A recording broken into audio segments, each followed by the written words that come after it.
YouTube, beleza? Hoje eu vou estar trazendo para vocês de como melhorar a potência dos seus dardos, que é muito simples, muito fácil.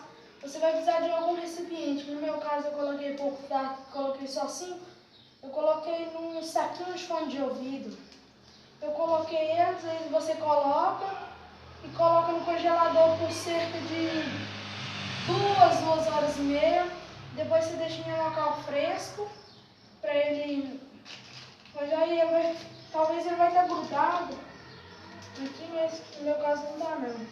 Ele vai estar meio úmido. Vou fazer um teste aqui para vocês verem tanto que ele está mais durinho, ele entra mais justinho na arma, ele fica mais forte. Em breve vou estar fazendo para vocês um box dos meus dardos que está para chegar aí.